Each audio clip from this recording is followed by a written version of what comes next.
In number 9, we have a composition of functions. This is asking us to plug g of x into the function f of x. So we need to take this entire function g and plug it in where we see the x in function f. So if we do that, instead of x squared minus 2, we need to plug g of x in, which gives us x plus 2 substituted for x, quantity squared, minus 2. Expanding this out, x plus 2 times x plus 2 is x squared plus 4x plus 4, and then minus 2, which, after combining like terms, becomes x squared plus 4x plus 2. Number 10 is asking you to calculate or evaluate g of x. That means we need to take g of x, x plus 2, and plug this entire function in to the x of g of x. So g is x plus 2, but instead of the x, I'm going to substitute this entire function g of x in place of the x.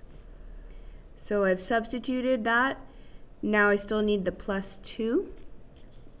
Combining like terms makes this equal to x plus 4.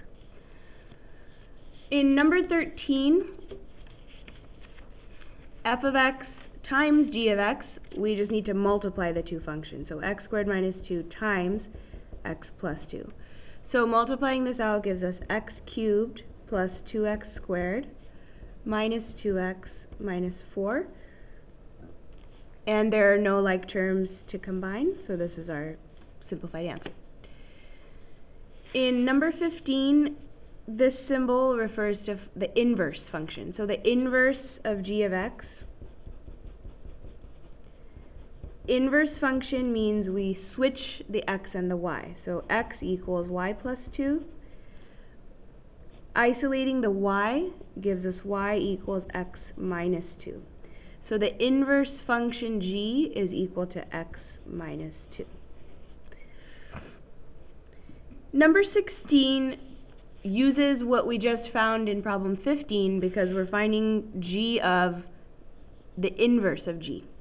That means we need to take the inverse function g, which is x minus 2, and plug it in to function g, which is up here, x plus 2. So taking this function, the x needs to be substituted with this entire function here. So x minus 2 is substituted for x, and then plus 2. Adding like terms, this just becomes x.